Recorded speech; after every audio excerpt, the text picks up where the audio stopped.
Hello friends, myself Dr. Prerna Soni, Assistant Professor, Department of Biotechnology.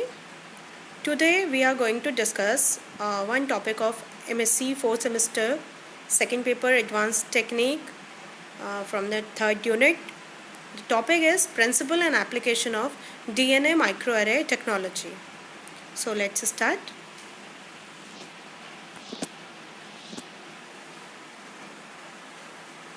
Contents: introduction, concept, history, principle, basic steps to microarray, analyzing the data, application, conclusion and references. Here now introduction. DNA microarray is a new technology to measure the level of the mRNA gene products of a living cell. Basically array का मतलब sample का एक निश्चित क्रम में arrangement होता है. एक डीएनए माइक्रो एरे जिसे कॉमनली हम जीन चिप, डीएनए चिप या जीन एरे भी कहते हैं, ये एक डीएनए स्पॉट्स के जो कि माइक्रोस्कोपिक डीएनए स्पॉट्स होते हैं उनका कलेक्शन होता है जो कि अटैच्ड होते हैं किसी सॉलिड सरफेस से. सॉलिड सरफेस जैसे कि ग्लास या सिलिकॉन चिप जो कि एक एरे का निर्माण करते हैं और जिसकी सहायता से हम थाउजेंड्स ऑफ जीन्स के एक्सप्रेशन लेवल को चेक कर सकते हैं, उनके एक्सप्रेशन प्रोफाइलिंग के पर्पस को सॉल्व किया जा सकता है. A microarray chip is a rectangular chip on which is imposed a grid of DNA spots. These spots form a two-dimensional array, and each spots in the array contain millions of copies of some DNA strands bonded to the chip. In general, arrays are described as macro array और micro array. यहाँ sample spot के size में difference होता है. Macro array में sample spot size लगभग 300 micron या उससे बड़े होते हैं और जेल एंड ब्लॉट स्कैनर में इसे इजीली इमेज्ड किया जा सकता है. माइक्रो एरे में सैम्पल स्पॉट साइज़ डायमीटर में टिपिकली 200 माइक्रोन या उससे कम होता है and these array usually contain thousands of spot. So इस प्रोसेस में डिफरेंट सीक्वेंसेस के प्रत्येक डीएनए प्रोब के लार्ज नंबर को एक सॉलिड सरफेस पर एक डिफाइंड पोजीशन पर इमोबिलाइज्ड किया जाता है. इसे कहते हैं डीएनए माइक्रो एरे. हिस्ट्री की बात करें तो micro array technique was first discovered by mark Skinner at all in 1955 and the first complete eukaryotic genome that is of Saccharomyces cerevisiae, that is yeast, on microarray was published in 1997. Okay. So microarray जानने के पहले कुछ terms हैं जिन्हें जानना बहुत ज़रूरी है, लाइक प्रोब, टारगेट, फ्लोरोफोर. यहाँ पे कुछ को मैंने बताया हुआ है, जैसे कि प्रोब की अगर हम बात करें so it can be synthetic oligonucleotide short DNA molecule such as complementary DNA और we can say PCR product. Low density array के केस में इन प्रोब को एक ग्लास माइक्रोस्कोपिक स्लाइड या नाइलॉन मेम्ब्रेन के एक पीस पर स्पॉट किया जाता है और हाई डेंसिटी एरे में इसे सिलिकॉन के एक वेफर के सरफेस पर स्पॉट किया जाता है.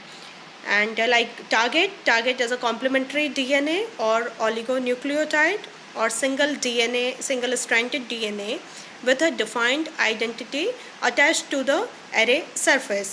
And fluorophore is usually green or red labels attached to the target to enable visualizing expressions. Now come to the principle. So here base pairing or hybridization is the underlying principle of DNA microarray. ये technique southern blotting से evolve हुआ है जहाँ fragmented DNA को substrate से attach करके एक known gene या फ्रेगमेंट के साथ प्रोब किया जाता है to determine which genes are turned on and which are turned off in a given cell. It must first collect the mRNA molecule present in that cell. इसके बाद प्रत्येक mRNA molecule को एक फ्लोरेसेंट डाई से attach करके label किया जाता है. इसके बाद mRNA को इसके कॉम्प्लीमेंट्री डीएनए के साथ माइक्रो एरे पर हाइब्रिडाइज या बाइंड किया जाता है, which leaving its fluorescent tag इसके बाद एक स्पेशल स्कैनर से माइक्रो एरे पर फ्लोरेसेंट एरिया को मेजर करते हैं। ये बेसिक प्रिंसिपल होता है डीएनए माइक्रो एरे का।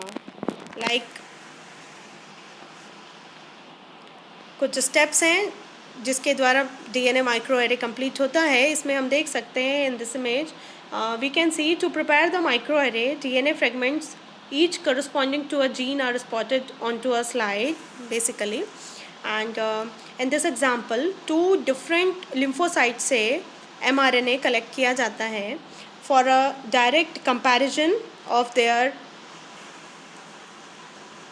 relative level of gene expression. In sample को cDNA में कन्वर्ट करके लेबल किया जाता है। एक की लेबलिंग रेड फ्लोरोक्रोम से और दूसरे को ग्रीन फ्लोरोक्रोम से लेबल करते हैं। आप देख सकते हैं यहाँ पे cDNA green fluorescent probe and here cDNA that is red fluorescent probe हमको दिखाई दे रहा है। जो सेल हमने लिया हुआ था, नॉर्मल सेल और कैंसर सेल, दोनों का सेल कल्चर करके उनमें से हमने आरएनए का आइसोलेशन किया। एमआरएनए के आइसोलेशन के बाद हमने उसे रिवर्स ट्रांसक्रिप्शन के द्वारा कॉम्प्लीमेंट्री डीएनए में कन्वर्ट किया और फिर उसे लेबल किया। इन लेबल्ड सैंपल को मिक्स करके माइक्रो एरे में हाइब्रिडाइज के लिए अलाउ किया जाता है। इंक्यूबेशन के बाद एरे को वॉश करके फ्लोरेसेंस को स्कैन कर लिया जाता है। यहाँ हम देख सकते हैं कलर ग्रे कलर शो करता है not significant, not present in the cell. Yellow present in both cell, जो दोनों ही सेल में प्रेजेंट है, इसलिए ये भी नॉट सिग्निफिकेंट हो जाता है। सिग्निफिकेंट के केस में 2 कलर हैं, ग्रीन कलर और red colour. Green colour show करता है सिर्फ नॉर्मल सेल्स को, क्योंकि ये नॉर्मल सेल का फ्लोरोफोर था, ग्रीन फ्लोरेसेंट प्रोब्स से अटैच था। रेड कलर डिसीज सेल को शो कर रहा है, क्योंकि वो कैंसरस सेल या डिसीज सेल से लिया गया था। यहाँ हम देखते हैं if a particular gene is very active, तो ये एमआरएनए को बहुत से मॉलिक्यूल्स प्रोड्यूस करते हैं, जो कि माइक्रो एरे पर डीएनए से हाइब्रिडाइज करके एक very bright fluorescent area generate करते हैं। और ऐसे जीन्स जो कंपैरेटिवली लेस एक्टिव होते हैं वे कम एमआरएनए प्रोड्यूस करते हैं, जिसके परिणाम स्वरूप डाइमर फ्लोरेसेंट स्पॉट्स बनते हैं। यदि यहाँ पे फ्लोरेसेंस नहीं है तो it means no messenger molecule have hybridised to the DNA, जो इंडिकेट करता है कि जीन जो है वो इनएक्टिव है। यहाँ हम देख सकते हैं tumour sample red, normal sample in green in colour. Green signals expression is one condition, red image signal expression in one condition, and यहाँ पे येलो आते हैं वो सिग्नल एक्सप्रेशन बताते हैं दोनों ही कंडीशंस का। सो researchers frequently use this technique to examine the activity of various genes at different time. इस तरीके से हम डेटा को एनालाइज करते हैं। Now come to the principal applications for DNA micro array technique. तो हम यहाँ पे देख सकते हैं investigating cellular state and process, pattern of expression that change with the cellular state or growth condition can give clue to the mechanism of process such as sporulation or change from aerobic or anaerobic metabolism. This is the example for investigating cellular state and process. मतलब यहाँ पर हम cell के different जो states हैं, जो प्रक्रियाएं उसमें घटित होती हैं, उन सब के उनके कंडीशंस को चेक करने के लिए हमें यहाँ पे क्लू मिलता है। तो इस तरीके से हम स्पोरुलेशन हुआ या कोई एरोबिक या एनारोबिक मीडियम में जो कन्वर्सेशन हो रहे हैं, जो चेंजेस हो रहे हैं, उसको हम इस टेक्निक के द्वारा इन्वेस्टिगेट कर सकते हैं। उसी प्रकार से diagnosis of disease, this is very important application of DNA micro array. Testing for the presence of mutation can confirm the diagnosis of a suspected genetic disease, including detection of a late onset condition such as Huntington disease। ये एक example जैसे मैं यहाँ पर आपको बता रही हूँ कि हंटिंगटन डिसीज़ में हम उसके होने की जो निर्भरता पे डिपेंड करता है ये कि वो कब हुआ और कैसे हम उसको डिटेक्ट कर सकते हैं, यानी हम उसका डायग्नोसिस कर सकते हैं कि ये डिसीज़ पर्टिकुलर इंडिविजुअल पे है या नहीं है। और उनमें अगर किसी प्रकार का म्यूटेशन होता है तो उस म्यूटेशन की प्रक्रिया को भी यहाँ पे पता लगाया जा सकता है कि म्यूटेशन होने के बाद उन्हें इस डिसीज़ के होने की संभावना है या नहीं है। तो ये एक बहुत इम्पॉर्टेंट एप्लीकेशन है डीएनए माइक्रो एरे का। उसी प्रकार ड्रग सिलेक्शन में हम इसका एप्लीकेशन देख सकते हैं, that allow detection of genetic factor that govern responses to drugs that in some patient render treatment ineffective and in other cause unusual serious adverse condition। तो यहाँ किस तरीके से ड्रग्स को सेलेक्ट किया जाए, किसी पेशेंट में उसका बहुत एडवर्स इफेक्ट पड़ता है, किसी में उसका रिस्पॉन्स नहीं रहता है, तो उस आधार पे हम ड्रग का डिटेक्शन उनका सिलेक्शन कर सकते हैं with the help of micro array technique and like specialised diagnosis of disease, जो कि मैंने ऑलरेडी आपको पहले बताया कि different types of leukaemia it can be identified from different pattern of gene expression.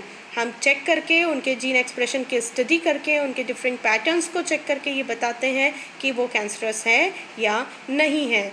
उसी प्रकार अगला एप्लीकेशन होता है पैथोजन रेजिस्टेंस के केस में।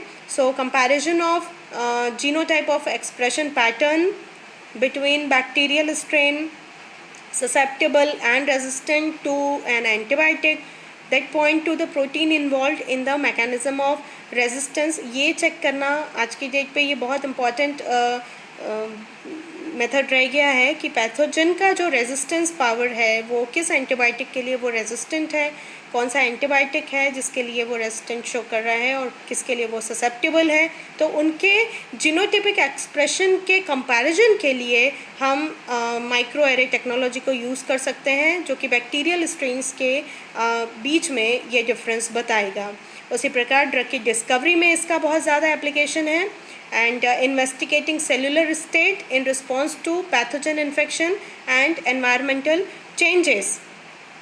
और उसी प्रकार investigating cellular state during the cell cycle, यानी कि उन सेलुलर स्टेट्स में अगर किसी पैथोजन का इन्फेक्शन होता है या एनवायरनमेंट में किसी भी प्रकार का परिवर्तन होता है तो सेल किस तरीके से बिहेव करता है, उसके स्टेट्स में क्या क्या परिवर्तन होते हैं और सेल साइकिल में क्या परिवर्तन होते हैं, वो सारे टेक्निक्स को हम माइक्रो एरे एप्लीकेशन के द्वारा देख सकते हैं। So this is the very important applications of micro array technology.